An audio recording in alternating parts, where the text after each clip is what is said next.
perlu. Karena apa? Dia tujuan sesaknya itu adalah membuang CO2. Jadi kalau ditanya sesak asidosis itu perlu diterapi enggak perlu diterapi. Jadi makanya kalau lihat pasien asidosis itu memang sesak, tapi sesaknya itu memang tidak membutuhkan terapi. Ya, terapinya yang perlu kita atasi adalah bagaimana caranya biar pasiennya enggak asidosis lagi. Berarti caranya adalah berikan aja natrium bikarbonat.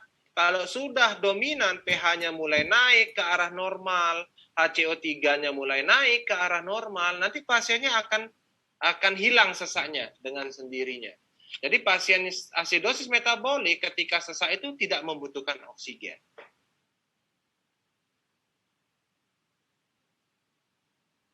Ada lagi?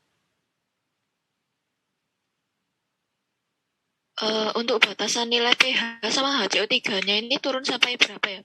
Apa ada nilai patokannya? Kalau ditanya patokan nggak ada sih, Dek. Tapi kita lihat nilai rujukan masing-masing rumah sakit, ya. Jadi kalau memang dia turun, jadi kan setiap rumah sakit itu kadang-kadang berbeda nilai rujukannya. Kalau ini tadi berapa nilai rujukannya? Bentar, saya lihat dulu, ya. Kalau ini dia nilai normalnya dia katakan 7,35 sampai 7,45 untuk pH ya, untuk pH. Kemudian untuk PCO2 32 sampai 42. Nah, nanti mungkin kalau di rumah sakit tadi beda lagi nilai rujukannya karena reagen yang dipakai beda-beda. Nah, ya. Terus kemudian HCO3 normalnya dia, nilai normalnya dia menurut rumah sakit RSUP Tidar Magelang ini adalah 22 sampai 26 nilai normalnya. Nanti di rumah sakit adik beda lagi nilai normalnya karena beda-beda. Kalau saya tanya sekarang, ada nggak yang pasien CKD yang dipegang asidosis metabolik diagnosanya? Ada nggak? Ada yang kerjain kasus CKD? Belum masuk kasus. Oh, belum masuk kasus. Nggak, kalau ada maksudnya karena nanti dilihat aja. Apa namanya? Dilihat aja dari hasil labnya. Karena kalau saya patokan dengan hasil lab ini, ketika saya berpatokan, oh ini loh nilai normalnya, umpama kalau saya kasih tahu. Nanti teman-teman menemukan kerjain kasus yang beda rumah sakit, nanti akan berbeda nilai normalnya. Karena setiap rumah sakit itu biasanya nilai rujukannya berbeda-beda. Hal ini dikarenakan dia menggunakan reagen yang berbeda-beda. Paham nggak maksudnya? Iya, paham. Ya, seperti itu. Nah, jadi nggak bisa kita berpatokan dengan nilai normal ini. Tapi kalau sudah semuanya turun, nggak ada batas turunnya. Kalau sudah semuanya turun, ada sesak, ada mual muntah, umpama kayak gitu, ya bisa dikatakan pasiennya asidosis metabolik. Ada lagi? Mau tanya lagi, Bang. Tadi yang sesak itu kan dia mengeluarkan CO2. Ya. Nah, itu apa sama dengan kondisi CKD yang terkompensasi atau beda lagi ya? Kalau sudah sesak, ya jadi CKD terkompensasi itu dalam artian tidak muncul, jadi terkompensasi. Maksud dalam artian dia ini masih bisa mengkompensasinya. Ya, asidosis metabolik terkompensasi itu dalam artian dia itu masih bisa mengkompensasi. Jadi tubuhnya ini masih bisa mengkompensasi. Tapi ketika dia muncul sesak, maka dia sudah tidak bisa mengkompensasi itu. Jadi kalau ketika kita melihat pasien asidosis metabolik, nggak ada gejala, umpama ini turun, dan ini turun, nggak ada gejala. Berarti tubuhnya masih bisa mengkompensasi. Masih bisa mengkompensasi, karena apa? Tidak timbul suatu gejala. Tapi ketika tubuhnya tidak mampu mengkompensasi, maka gejala ini akan muncul. Nah, jadi dalam artian yang terkompensasi itu, pasien belum mengalami suatu gejalanya. Tapi ketika gejala ini udah muncul, maka pasien sudah tidak bisa mengkompensasi. Paham nggak maksudnya, Dik? Iya, paham, Bang. Ya, jadi itu maksud arti kata kompensasi dan tidak terkompensasi. Ya, ada lagi?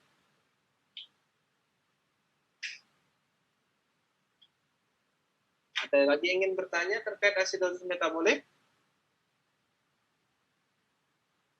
Ada? Nggak ada? Boleh saya hapus? Boleh, Bang. Oke, saya hapus ya. Oke, nah, jadi manifestasi kedua pada pasien CKD yang bisa muncul adalah asidosis metabolik. Jadi selain anemia, pasien CKD itu bisa mengalami asidosis metabolik. Boleh. Ya, oke. Kita hapus. Ya. Nah, sekarang kita bahas terkait peran ginjal selanjutnya. Ya, peran ginjal selanjutnya. Apa sih peran ginjal selanjutnya? Oke, kita bahas ya. Jadi ginjal, teman-temannya, ginjal ini berperan dalam mengatur kesetimbangan elektrolit. Ya, jadi ginjal teman-teman itu berperan dalam mengatur kesetimbangan elektrolit. Timbangan elektrolit. Oke, ya. Jadi ginjalnya mengatur kesetimbangan elektrolit. Nah, berarti pada pasien CKD akan terjadi yang namanya gangguan kesetimbangan elektrolit. Nah, kita pecah lagi seperti apa sih bagaimana cara ginjal mengatur kesetimbangan elektrolit ya. Nah, maka kita bisa membahas hal seperti ini. Jadi, kalium ya, teman-temannya, kalium itu akan dieliminasi oleh ginjal. Dieliminasi oleh ginjal. Ya, kalium itu akan dieliminasi oleh ginjal. Jadi ginjal itu bagaimana caranya dia mengatur kesetimbangan elektrolit? Dia akan membuang suatu kalium. Oh, umpama nih, di tubuhnya ini kebanyakan kalium. Berarti dibuang sama ginjalnya, lebih banyak yang dibuang. Oh, di tubuhnya ini kekurangan kalium. Oh, ginjalnya akan mempertahankan kalium ini biar tidak banyak dibuang. Jadi seperti itu. Ya, jadi itu fungsinya ginjal yang dimana dia mengatur kesetimbangan elektrolit. Nah, oke. Jadi kalium dieliminasi di ginjal. Nah, berarti ketika kita membahas hal ini, berarti yang dapat terjadi pada pasien CKD adalah gangguan kesetimbangan elektrolit. Gangguan kesetimbangan elektrolit. Ya, gangguan kesetimbangan elektrolit. Nah, berarti pada pasien yang mengalami CKD karena ginjalnya rusak, berarti eliminasi kaliumnya bagaimana? Naik atau turun? Naik atau turun eliminasinya? Turun, Bang. Iya. Jadi eliminasinya akan turun. Sehingga apa yang akan disebabkan? Kalium akan terakumulasi di dalam tubuh. Ya, sehingga akan menyebabkan kalium akan terakumulasi. Akan terjadi yang namanya akumulasi kalium, kelebihan kalium. Sehingga pada pasien yang mengalami CKD, karena turunnya eliminasi kalium, sehingga menyebabkan terjadinya akumulasi kalium di dalam tubuh, resiko yang dapat terjadi adalah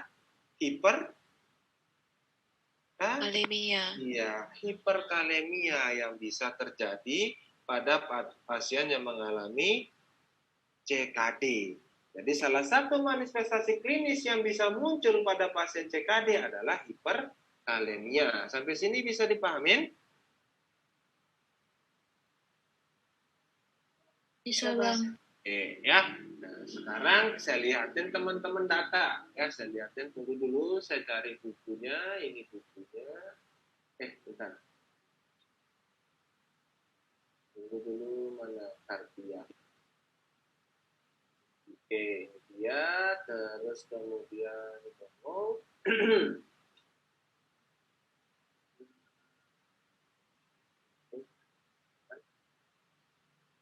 in oke dia tunggu sebentar ya.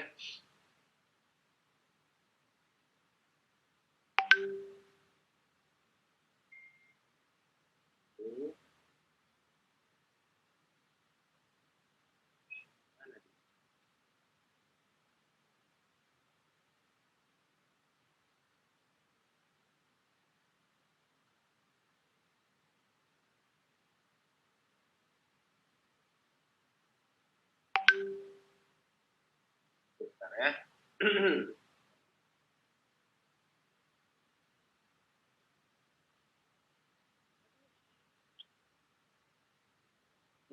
Hipertension, hipersklerosis, tunggu.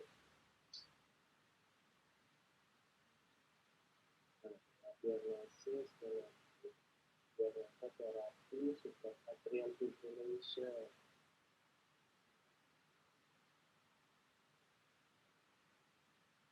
Ya, Mana sih potensial aksi ini ya? Tunggu deh.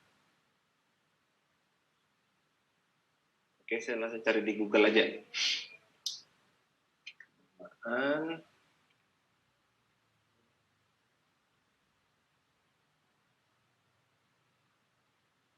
Elektrolit, sel,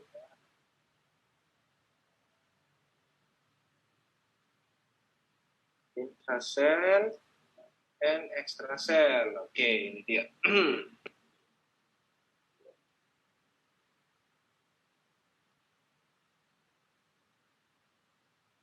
Nah, oke, ini nggak apa-apa, ini benar nggak ya? Oke, kita lihat ya. Open image, ini benar sih. Nah, oke, teman-teman semua ngelihat gambar ini nggak, teman-teman? Ngelihat ya? Kelihatan nggak? Melihat, Bang. Oke, ya. Oke. Nah, ini adalah kandungan elektrolit di dalam tubuh kita, teman-teman. Jadi ini adalah kandungan elektrolit di dalam tubuh kita. Jadi ada elektrolit yang ekstraseluler dan intraseluler. Kalau natrium banyaknya di ekstra atau intra? Banyaknya di intrasel atau di ekstrasel? Natrium. Ekstra. Oke, di ekstrasel banyaknya, ya. Kalau kalium banyaknya di intrasel atau di ekstrasel? Intra. Oke, di intrasel ya. Jadi inilah elektrolit. Nah, kalau teman-teman lihat seperti ini, ya, elektrolit paling banyak di ekstra atau di intrasel? Kalau dilihat, elektrolit yang paling banyak di intra atau di ekstrasel? Ekstra. Iya, di ekstrasel yang paling dominan seperti itu, ya. Nah, sehingga ya kalium ini, sehingga saya akan menggambarkan hal seperti ini ke teman-teman.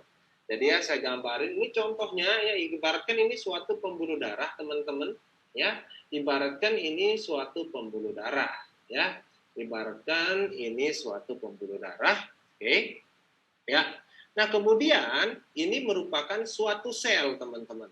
Ini merupakan suatu sel. Oke. Nah, di dalam pembuluh darah atau di ekstrasel, ini pembuluh darah ini kita sebut dengan nama ekstrasel, anggaplah seperti itu. Ya, berarti di dalam selnya saya sebut dengan nama apa tadi? Intrasel, ya. Jadi ada ekstra dan ada intrasel. Nah, elektrolit yang paling dominan di ekstrasel adalah natrium. Kemudian apa lagi tadi?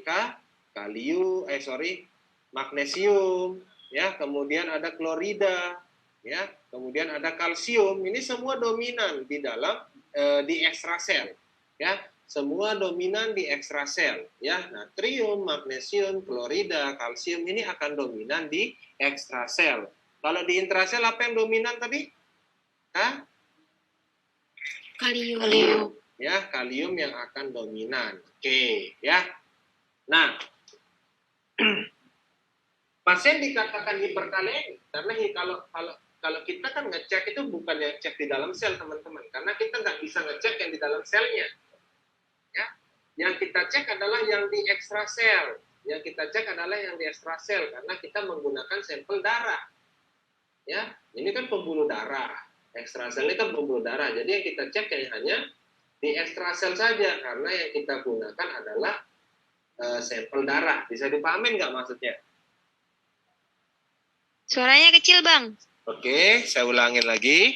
Ya, saya ulangi lagi. Jadi setiap pemeriksaan lab itu umumnya digunakan adalah sampel darah. Ya. Nah, jadi kalau saya menggunakan sampel darah, berarti saya cek yang di ekstra atau di intra? Yang ekstra, Bang. Ya, yang ekstra ini yang kita cek. Ya, yang ekstra ini kita cek. Nah, pasien dikatakan hiperkalemia apabila banyak kadar kalium di ekstrasel. Pasien dikatakan hiperkalemia apabila banyak kadar kaliumnya di ekstrasel. Karena yang kita cek adalah kadar di dalam darah atau di ekstraselnya. Paham nggak maksudnya? Bisa dipahamin? Bisa, Bang. Oke, ya, seperti itu. Nah, sekarang pertanyaannya adalah kok bisa? Ya, kenapa bisa kalium ini banyak kadarnya? Kenapa bisa banyak kadar kalium ini di ekstrasel? Satu, ya, alasannya adalah satu, karena eliminasi yang menurun. Ya, jadi eliminasi kalium menurun akan menyebabkan banyaknya kadar kalium di ekstrasel. Yang kedua adalah kondisi asidosis. Ya, kondisi asidosis metabolik ini ternyata bisa menyebabkan terjadinya hiperkalemia. Kondisi asidosis metabolik bisa menyebabkan yang namanya hiperkalemia. Ya, jadi hiperkalemia pada pasien CKD ini didapatkan dari dua hal juga teman-teman. Selain eliminasi kalium yang menurun, ternyata kondisi asidosis juga bisa mengakibatkan terjadinya hiperkalemia seperti itu. Nah, kok bisa asidosis menyebabkan hiperkalemia? Nah, pertanyaannya seperti itu. Nah, jadi ketika kita lihat ternyata kalium ini di dalam sel itu dia itu seperti memiliki suatu tempat duduk. Nah, jadi ini ada tempat duduknya teman-teman. Ya, ini ada tempat duduknya. Nah, pada pasien yang mengalami asidosis metabolik, H+ banyak. Asam banyak di dalam tubuhnya, di dalam darah ini asam banyak. Nah, asam ini bebas keluar masuk sel. Ya. Jadi ketika dia masuk ke dalam intrasel, asam ini ketika dia masuk ke dalam intrasel, dia akan menempati posisi dari kalium. Jadi asam ini akan menempati posisi kalium. Nah, sehingga kalium ini kayak nggak punya tempat.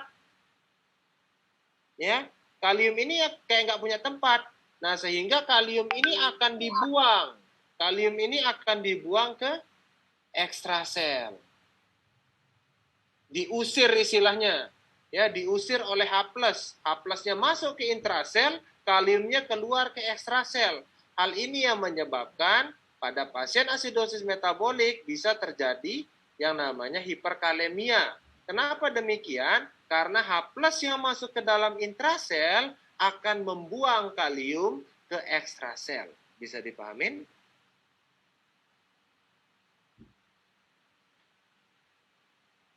Saya ulangin lagi, ya.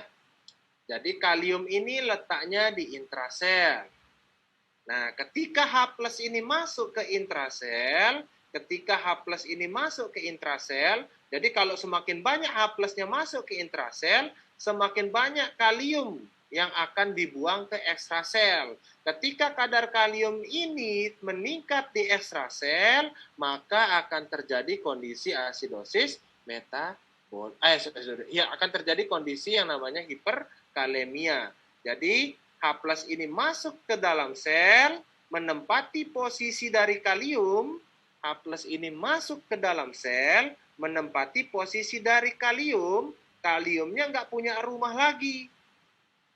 Sehingga kalium ini diusir sama H+-nya, sehingga kaliumnya akan keluar sel karena ditendang keluar oleh H+-nya. Jadi pada kondisi asidosis metabolik itu kalium di ekstrasel menjadi meningkat karena H+ mengusir kalium ke ekstrasel. Seharusnya kan rumah kalium di intrasel, karena udah diusir oleh H+, makanya kalium ini berada di ekstrasel. Bisa dipahamin nggak maksudnya? Bisa, Bang. Bisa, Bang. Ya, jadi makanya asidosis metabolik bisa menyebabkan kondisi yang namanya hiperkalemia, seperti itu. Nah, sekarang bagaimana cara saya menterapi pasien dengan asidosis metabolik? Nah, pertanyaannya di situ. Nah, ada dua cara, teman-teman. Cara kita menterapi pasien dengan asidosis metabolik. Ada dua cara kita menterapi pasien dengan hiperkalemia. Ada dua cara kita menterapi pasien dengan hiperkalemia. Yang pertama, kita pulangin aja kalium ini ke intrasel. Kita pulangin aja kaliumnya ke intrasel, masukin lagi kaliumnya ke intrasel, kita masukin secara paksa. Satu. Oh, saya nggak mau masukin. Jadi ya udah deh, biarin aja kalium-kalium ini yang berada di ekstrasel ini dikeluarin lewat urin. Bisa juga. Jadi ada dua cara kita, ya. Jadi teman-teman mau pakai cara yang memasukkan kalium ke intrasel, bisa. Teman-teman mau pakai cara yang membuang kalium keluar tubuh lewat urin, juga bisa. Ya, jadi ada dua cara ya, untuk menterapi kondisi hiperkalemia ini. Jadi ini saya hapus dulu, ya. Jadi terapinya untuk hiperkalemia itu ada dua jenis, ya, ada dua jenis. Di mana yang pertama adalah memasukkan kalium ke intrasel, karena balikin aja pulang kaliumnya. Kalium jangan di luar ya, kamu di dalam aja. Istilahnya kayak gitu, ya. Memasukkan kalium ke rumahnya, ke intrasel, ya, ke intrasel. Nah, untuk memasukkan kalium ke intrasel ada obat-obatan yang bekerja, ya, dengan cara memasukkan kalium ke intrasel. Contohnya apa? Contohnya adalah salbutamol, atau nama lain salbutamol adalah albuterol. Ya, jadi salbutamol itu bukan cuma terapi sebagai tata laksana asma, tapi dia off-labelnya bisa sebagai terapi hiperkalemia. Kenapa bisa demikian? Karena dia bekerja dengan cara memasukkan kalium ke intrasel. Tuh. Yang kedua, kita bisa menggunakan natrium bikarbonat juga. Ya, bisa kita pakai natrium bikarbonat, ya, untuk terapi hiperkalemia. Yang ketiga, kita juga bisa menggunakan kalitik. Pernah dengar kalitik? Pernah, Bang. Nah, kalitik. Nah, ini memasukkan kalium ke intrasel. Kemudian yang keempat, kita bisa menggunakan insulin intravena.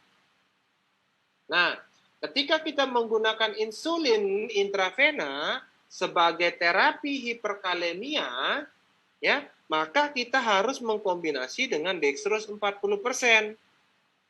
Yang dimana tujuan dari dextrose 40% ini, tujuannya adalah mencegah hipoglikemi.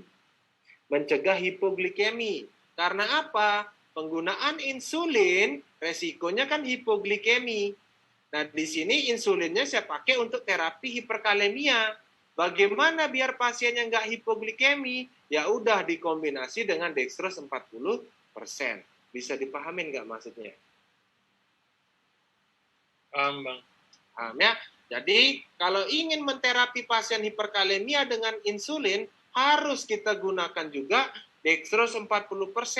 Yang dimana tujuan dari pemberian dextrose 40% adalah mencegah hipoglikemia akibat pemberian insulin. Ya. Nah, kemudian yang kedua, kita bisa membuang kalium. Membuang kalium keluar tubuh. Keluar tubuh. Jadi buangnya lewat apa tadi? Urin, Bang. Urin, ya. Jadi kita bisa buang kalium keluar tubuh, buangnya lewat urin. Ya. Apa aja contoh obatnya? Furosemid, meningkatkan ekskresi kalium. Kemudian ada juga fludrocortison, ya. Kemudian ada juga fludrocortison karena dia di sini lebih dominan ke mineral kortikoid, ya. Mineral kortikoid. Ya. Nah, kemudian ketika kita membahas hal ini, ya, maka obat-obatan ini, ya, obat-obatan ini nantinya bisa kita kombinasi dengan yang namanya membran stabilizer, ya. Bisa kita kombinasi dengan obat-obatan yang bersifat membran stabilizer, yaitu contohnya adalah CA-gluconas, stabilisasi membran stabilizer, ya. Nah, contoh obatnya adalah CA-gluconas, ya, CA-gluconas. Jadi nanti kalau lihat pasiennya, nah, ya, kalau kita lihat pasien hiperkalemia itu ada CA-gluconasnya, biasanya ada juga yang nggak ada, ya, seperti itu. Nah, jadi misalkan seperti ini teman-teman, misalkan seperti ini, ya. Jadi obat-obatan ini nantinya yang dalam kotak ini, kita akan pilih berdasarkan komorbid pasiennya. Oke, maksudnya artinya seperti ini. Pasien saya hiperkalemia. Oke, jadi ada seorang pasien hiperkalemia. Dan diketahui juga ternyata pasien ini mengalami asma. Pakai obat apa? Apa yang kalian pilih? Di dalam kotak ini apa yang kalian pilih? Salbutamol. Dikombinasi dengan membran stabilizer. Berarti kombinasinya adalah CA Glukonas. glukona. Oke. Sekarang saya ubah. Pasiennya hiperkalemia dengan asidosis. Kalian pilih apa? Natrium bikarbonat plus Natrium bikarbonat plus CA glukonas. CA glukonas. Oke, saya pakai natrium bikarbonat plus CA glukonas. Sekarang saya ubah. Pasien saya hiperkalemia dengan oliguria. Oliguria berarti nggak kencing. Kencingnya sedikit-sedikit. Pakai apa? Furosemid dengan CA glukonas. CA glukonas. Bisa dipahamin? Bisa dipahamin? Jadi obat-obatan ini nggak ada lini pertamanya, yang dimana kita pilih berdasarkan gejala yang muncul pada pasiennya. Apa sih komorbid pasiennya? Jadi nggak ada yang lini pertama. Pilih berdasarkan penyebab hiperkalemianya apa. Ya, bisa dipahamin? Nah, ini kan off label. Ini off label D. Natrium bikarbonat off label. Ya. Terus kemudian insulin off label, karena kan on label insulin ini untuk terapi apa? Apa on labelnya? Untuk terapi diabetes. Ya, diabetes. Furosemid on labelnya untuk apa? Hipertensi, gagal jantung on labelnya. Fludrocortison antiinflamasi on labelnya. Ya. Nah, yang hanya on label hanya ini. Ya, on label yang hanya untuk hiperkalemia hanya Kalitek. Ini udah on label untuk hiperkalemia. Kalau yang lain ini adalah off label. Nah, misalkan kalau pasien saya hanya hiperkalemia. Kalau pasien saya hanya hiperkalemia, nggak ada komorbid yang lain-lain. Kasih apa? Kalitek CA. Ya, kasih Kalitek aja karena dia on label seperti itu. Kalitek plus CA glukonas.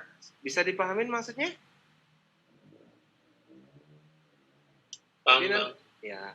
Jadi nanti kalau seumpama pasiennya ada apa namanya?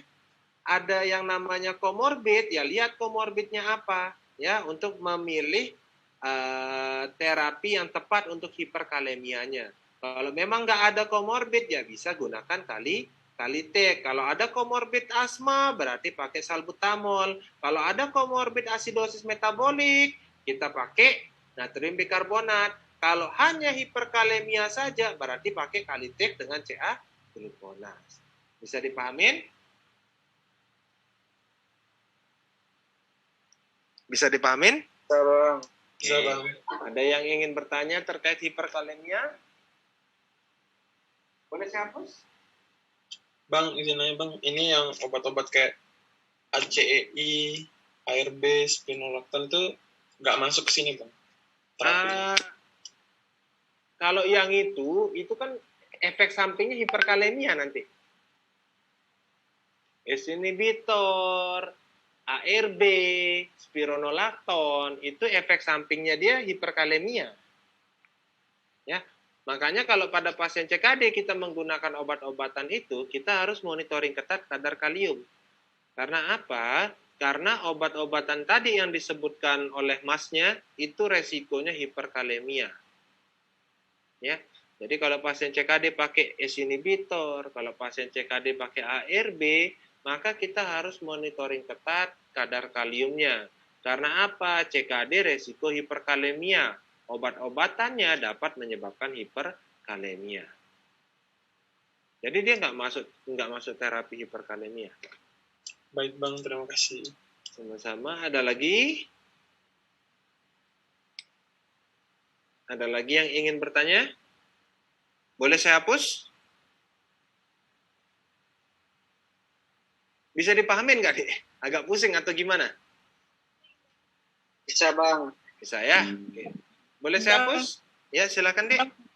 Saya boleh tanya, Bang. Saya mungkin masih Boleh. agak bingung kalau Gimana? maksudnya Dengan kondisi lain, misal kayak hiperkalemi dan oligouria, kita selalu pakai membran stabilizer. Tapi kenapa kalau misalnya cuma hiperkalemi, kita tidak butuh membran stabilizernya, Bang? Butuh deh, butuh membran stabilizernya, butuh juga. Butuh juga CA glukonasnya. Butuh berarti juga CA glukonas. Berarti ini semua pakai ini ya, Bang? Semua pakai membran stabilizer berarti? Semua pakai. Oh ya, siap. Terima kasih, Bang. Sama-sama. Ada lagi? Bang mau tanya. Silahkan. Yang membran stabilizernya ini cuma CA glukonas aja apa ada obat yang lain? Ada deh, ada. Tapi yang biasa kita pakai ya adalah CA glukonas. Tapi untuk membran stabilizer ini kita juga bisa menggunakan NaCl 3%. Ya. Jadi bukan cuma CA glukonas, tapi ada NaCl 3%. Tapi di rumah sakit kita biasanya menggunakan CA glukonas. Dan di UKA itu juga yang keluar CA glukonas. Tunggu sebentar, ginjal saya mana? Oke, ini ginjal. Kemudian mana hiperkalemia? Oke, ini dia. Ya. Kelihatan ini? Kelihatannya? Guideline-nya kelihatan nggak? Kelihatannya? Nah, ini adalah guideline yang dimana guideline ini fokus membahas kondisi hiperkalemia pada pasien CKD. Jadi, terkait membran stabilizer ini, ya, kita bisa menggunakan CA glukonas dan apa ini? NaCl 3-5% katanya. Ini CA glukonasnya, ya, kalsium glukonasnya, sama ini NaCl-nya, di mana dia berfungsi sebagai membran stabilizer atau stabilisasi membran. Ya, bisa dipahamin? Bisa, Bang. Terima kasih. Sama-sama. Ada lagi? Tapi kalau di rumah sakit kita banyakkan pakai CA glukonas. Ya. Takut biasanya ya. Kita tuh takut pakai NaCl ini karena NaCl 3% ini terutama kita takut karena resiko plebitis biasanya. Resiko plebitis sama ekstravasasi. Ya, karena dia hiperosmolar takutnya ngerusak jaringan di area infus. Ya. Kenapa? Nah, ini membran ini oke, saya jelasin aja ya. Yang pertama, oke. Jadi ini ada pertanyaan dari Misna Mayanti. Ya, Bang tanya, kenapa dari semua pengobatan tersebut harus dikombinasi dengan CA glukonas? Jadi ini sebenarnya seperti ini ya. Kalau kita ini saya bahas terkait lapangan ya. Saya tidak membahas terkait UKI-nya ya. Jadi seperti ini sebenarnya Dek ya. Sebenarnya membran stabilizer ini dibutuhkan ya. Tunggu sebentar. Oke. Ini boleh saya hapus dulu nggak ini? Boleh saya hapus dulu nggak ini? Boleh, Bang. Boleh. Boleh ya. Jadi ini kita bahas lebih detail lagi karena ada temannya yang nanya ya. Karena ada temannya yang nanya ya. Jadi kalau kita berasumsi kapan saya pakai? Kapan saya gunakan membran stabilizer? Kapan saya menggunakan membran stabilizer ya? Ini kita bahas lapangan ya. Lebih detail lagi mestinya kayak gitu ya. Kalau untuk UKI-nya ya di pilihan UKI-nya pasti ada CA glukonas kayak gitu ya. Kapan saya menggunakan membran stabilizer? Membran stabilizer ini digunakan jika ada perubahan EKG. Jika ada perubahan EKG. Ya. Nah, jadi kalau ada perubahan EKG, barulah kita membutuhkan membran stabilizer. Ya. Jadi kalau ada perubahan EKG, barulah kita menggunakan membran stabilizer. Kalau tidak ada, jika tidak ada perubahan EKG, ya, jika tidak ada perubahan EKG, maka kita tidak perlu memberikan membran stabilizer. Jika EKG normal umpama, ya, EKG normal, ya, tidak perlu menggunakan membran stabilizer. Tidak perlu menggunakan membran stabilizer. Membran stabilizer, ya. Jadi kalau ada perubahan EKG, barulah masuk membran stabilizer ini. Kalau tidak ada perubahan EKG terkait kondisi hiperkalemianya, maka tidak perlu menggunakan membran stabilizer. Nah, sekarang kita lihat perubahan EKG seperti apa yang bisa terjadi ya pada kondisi hiperkalemia ya. Nah, ini kan aneh-aneh jadi hiperkalemia ECG. Oke, kita lihat. Gambar. Tunggu. Kita cari gambar yang benar dan yang bagus. Tunggu sebentar. Nah, ini bagus ya. Oke. Nah, ya. Jadi ini EKG harus dijelasin juga sih mestinya ya. Kalau teman-teman suka sama jantung nggak masalah les EKG ya, karena saya pernah sih les EKG ya. Itu les EKG itu di Perki biasanya ada, Dek. Di Perki itu ada, di Perki itu dulu saya les EKG ini 2 hari 8 jam belajar sehari, tapi ada istirahat, dikasih makan segala macam, tapi agak mahal, Dek, 2,5 juta 2 hari. Ya. 2,5 juta 2 hari itu biayanya, ya. Nah, jadi inilah perubahan EKG akibat kondisi hiperkalemia, ya. Jadi bisa kita ambil tarik seperti ini. Jika kondisi hiperkalemia ringan, maka yang dapat terjadi adalah peak T-wave, katanya seperti itu, prolong PR segmen. Kalau dia moderat, berarti kaliumnya antara 0,5 sampai 8, ya berarti loss of P katanya. Jadi nggak ada gelombang P-nya. Kemudian ada prolong QRS kompleks, jadi QRS-nya agak panjang. Kemudian ST segment elevation, jadi gelombang ST-nya meningkat, seperti itu. Ya, kalau udah severe EKG-nya hiperkalemianya lebih dari 8, ya, kadar kaliumnya lebih dari 8, maka ini yang bisa terjadi, ya. Nah, ini yang bisa terjadi. Kalau sebagai farmasi biasanya kalau teman-teman lihat di setiap EKG itu ada kesimpulan dari dokternya. Misalnya ada seorang pasien EKG-nya seperti ini. Ada pasiennya EKG-nya seperti ini, umpama prolong PR segment. Jadi EKG-nya seperti ini, nanti dokter menyimpulkan, oh EKG yang seperti ini prolong PR segment. Ya, segmen. Ya, jadi teman-teman bisa melihat dari hasil kesimpulan EKG dari dokternya. Ya, nggak masalah, kita lihat EKG. Kalau nggak bisa jawab, kalau nggak bisa baca EKG, lihat aja kesimpulan EKG dari dokternya. Ya, oh prolong PR segmen ini dari mana? Umpama curiga nih, teman-teman curiga nih. Oh prolong PR segmen nih tulisan EKG-nya. Dari mana nih prolong PR segmen ini? Lihat kadar kalium, oh ternyata pasiennya hiperkalemi. Oh karena ada perubahan EKG, ya udah CA glukona saya berikan juga. Oh, karena ada hiperkalemia, pastinya saya akan memberikan obat yang mampu menurunkan kadar kalium. Nanti lihat komorbid pasiennya apa untuk memilih mau dikeluarin lewat urin kah kaliumnya atau mau dimasukkan ke dalam sel kaliumnya. Seperti itu. Nah, kalau kita bahas detail, kapan saya gunakan membran stabilizer? Kalau ada perubahan EKG. Kalau nggak ada perubahan EKG, nggak perlu teman-teman menggunakan yang namanya membran stabilizer. Paham nggak maksudnya? Ini tapi lapangan banget sih ini, Dek. Ya, karena di UKI kan nggak sampai pasien terjadi perubahan EKG, nggak sampai kayak gitu soalnya. Tapi kalau di lapangan sangat penting untuk bisa baca EKG ini. Ya, nah cuman sangat disayangkannya farmasi nggak diajar. Ya, waktu saya les di Perki itu saya sendiri yang apoteker. Ya, yang lainnya dokter semua. Ya, masa bodoh aja kayak gitu ya. Yang penting kita cari ilmu. Ya. Jadi ilmu itu sebenarnya nggak ada yang mahal, Dek, kalau kita puas. Yang mahal itu kalau umpama nih saya bayar. Umpama saya bayar 300.000.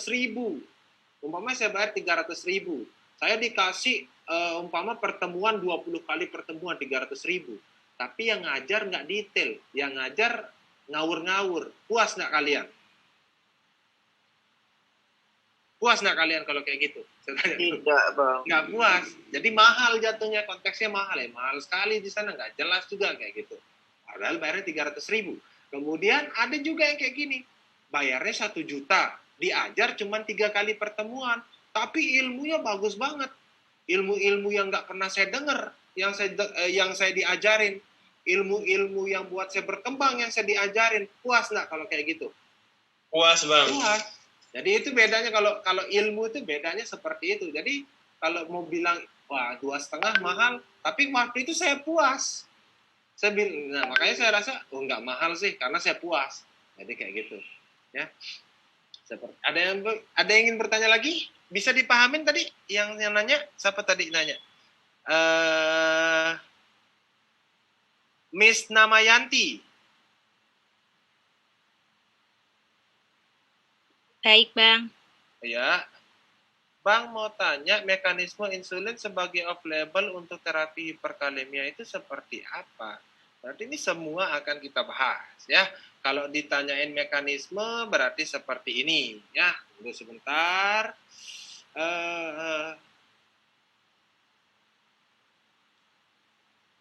Hiperkalemia. Bentar, mekanisme. Oke, kita buka yang ini sangat bagus juga.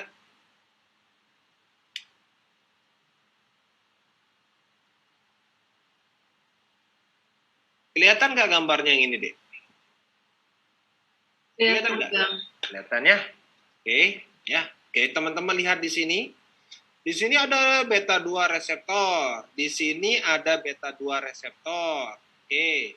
Di sini ada NHE, di sini ada kanal NHE, di sini ada reseptor insulin, ya. Di sini ada reseptor insulin. Nah, jadi ketika insulin berikatan dengan reseptornya, maka insulin ini akan mengaktifasi terbukanya NAK-ATPase. Jadi insulin ketika berikatan dengan reseptornya, saya pakai unmute aja dulu, oke.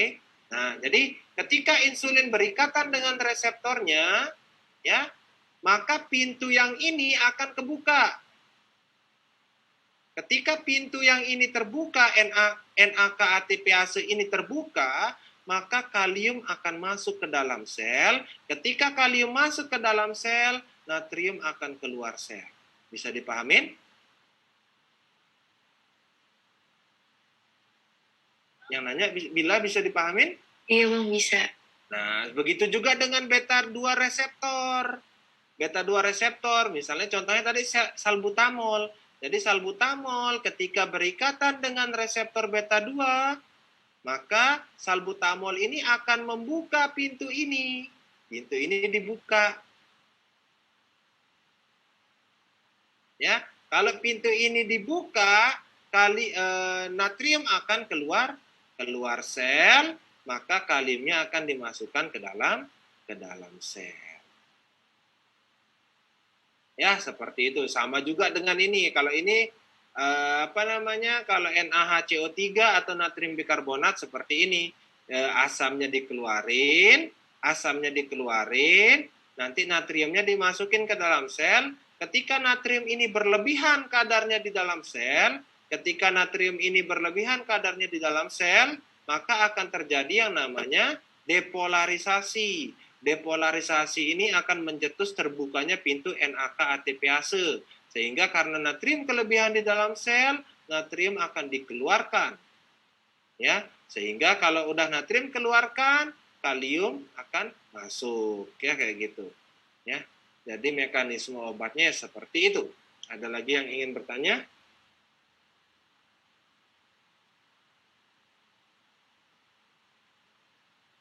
Ada lagi yang ingin bertanya?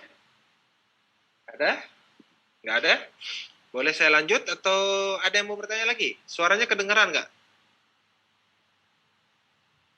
Kedengeran, Bang, aman. Aman, ada yang ingin bertanya lagi atau udah cukup hiperkalemianya? Nggak ada? Boleh saya hapus berarti ya? Oke, saya ke lain. Sekarang ya, saya ke bahasan lain. Oke, sekarang kita membahas masih di kesetimbangan asam basa. Masih pada kesetimbangan asam basa. Oke, masih pada kesetimbangan asam basa. Oke. Nah, sekarang kita akan membahas terkait ginjal, ya.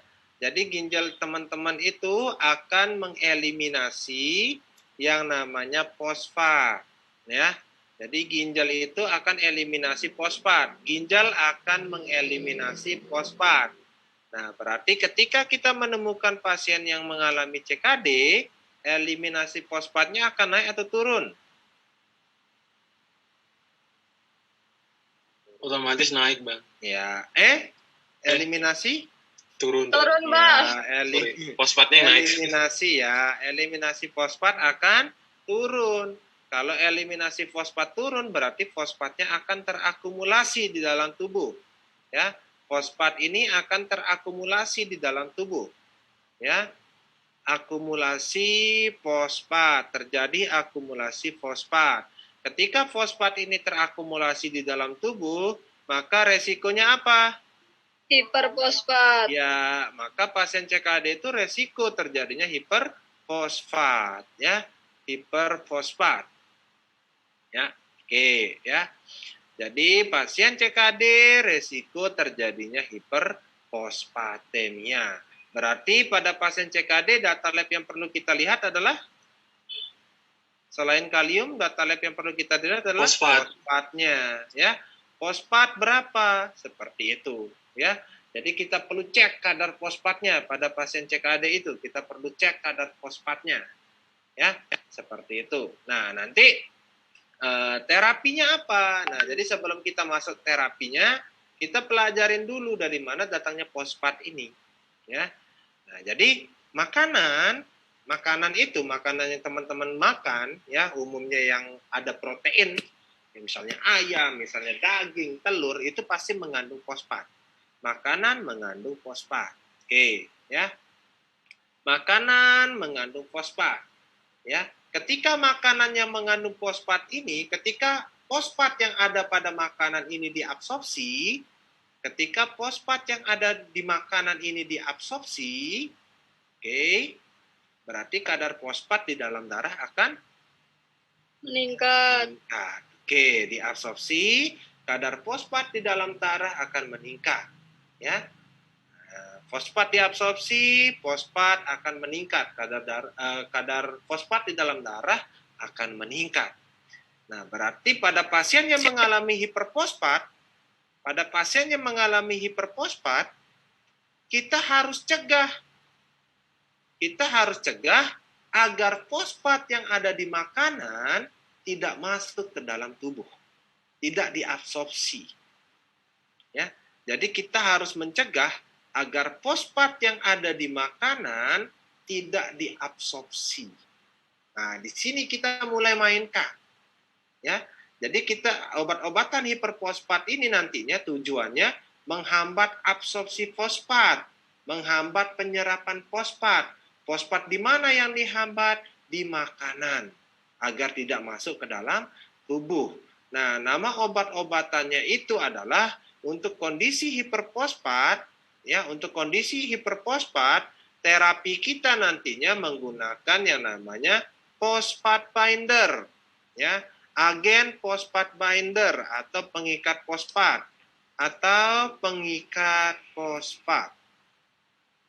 ya. Nah, yang di mana yang diikat? Yang ada di makanan, ya. Fosfat binder atau pengikat fosfat, ya, atau pengikat fosfat. Contoh obatnya apa? CaCO3, contoh obatnya CaCO3 atau yang dikenal dengan nama kalsium karbonat, ya, nama obatnya. Kemudian ada juga sevelamer, ya, sevelamer, ya. Nah, nanti obat-obatan ini bekerja dengan cara apa tadi? Mengikat fosfat. Ya, mengikat fosfat atau menghambat apa? Absorpsi fosfat. Ya, absorpsi fosfat di saluran cerna, menghambat absorpsi fosfat. Nah, kira-kira kapan terjadinya absorpsi fosfat itu? Kapan terjadinya absorpsi fosfat? Setelah makan. Iya, ketika makan. Ya, jadi absorpsi fosfat ini karena karena makanan mengandung fosfat, sehingga absorpsi fosfat terjadi pada ketika kita makan. Nah, sehingga obat-obatan ini nantinya diminum saat makan. Ya, jadi obat-obatan ini nantinya kita minum pada saat makan. Ini soal UKI aja deh, saat makan. Ya, Untuk administrasinya nanti diminum pada saat makan. Ada yang ingin bertanya?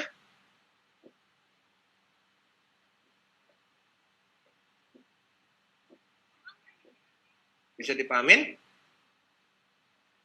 Capek? Pusing? Kayaknya kalian udah pusing ya. Ada yang ingin ditanyakan terkait ini? Bisa dipahamin hiperfosfatnya? Paham, Bang. Paham ya? Capek enggak? Oh, Kalau saya tanya capek enggak? Bang, Ya, Bang, silakan. izin bertanya, Bang. Itu Ya. artinya makanan-makanan yang mengandung fosfat itu protein tinggi atau beberapa semua makanan? Sebagian besar kan kalau kita kan kebutuhan kita kan yang protein kita butuhin, ya kan? Yang protein itu kita butuhin. Kalau kacang-kacangan nggak ada fosfatnya, ya. Tapi kalau lauk-lauk kayak ikan, terus kemudian daging, ya daging ayam, daging sapi, telur itu kan protein semua, ya. Jadi itu yang kebanyakan yang banyak mengandung fosfat, ya, makanan yang berprotein.